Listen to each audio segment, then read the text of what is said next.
Bien, alors je me nomme Michel Delattre, je vis sur le Maghreb depuis un petit peu plus de 30 ans, en Tunisie depuis une bonne vingtaine d'années.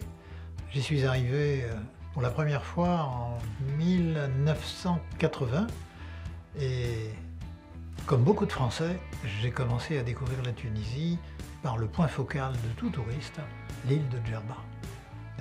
Et c'est là où j'ai découvert le sud tunisien et j'en ai gardé un très bon souvenir. 2 années après, le gouvernement français a proposé un poste d'expert auprès du ministère de l'Industrie ici et j'ai répondu, j'ai été retenu. Et c'est comme ça que mon odyssée, j'appelle bien ça une odyssée, a commencé avec la Tunisie.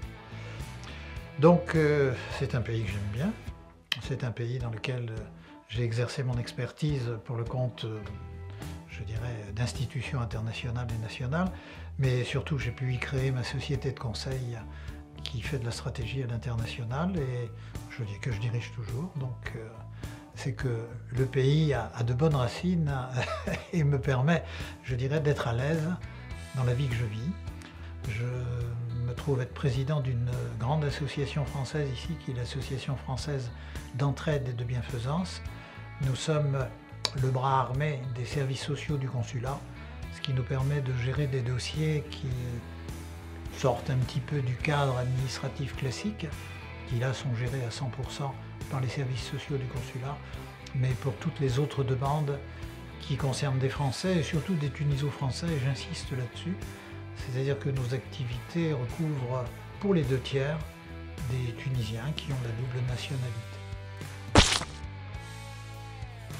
On va quand même garder le jambon beurre parce que je trouve du très bon jambon fumé dans un grand centre de distribution, pour ne pas citer de nom. Mais ça existe, on en trouve ici à Tunis. Musique. Rouge. C'est ma couleur préférée et c'est celle des tableaux que j'ai dans mon salon. Le rouge me plaît beaucoup.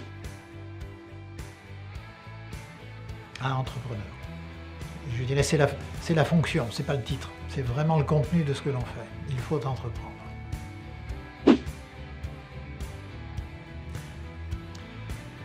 Je pense qu'il faut les faire dans l'ordre. Penser d'abord et agir ensuite.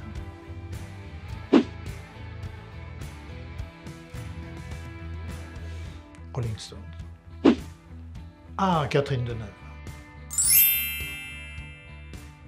Expatrié. Expatrié, c'est un mot dont il faut garder la noblesse. Lorsqu'on s'assume, il faut la garder. Ah, il faut d'abord commencer, c'est une question dans l'ordre, il faut d'abord se poser la question du pourquoi et ensuite on sait comment faire. Un pays avec énormément de jeunesse, c'est le premier mot. Un pays avec beaucoup d'interrogations et beaucoup de questions qui se posent, ça sera mon deuxième mot. Et le troisième, un pays où l'avenir est véritablement devant, sans jeu de mots, et je crois qu'il y a ce qu'il faut pour pouvoir y arriver. Bonne chance à la Tunisie.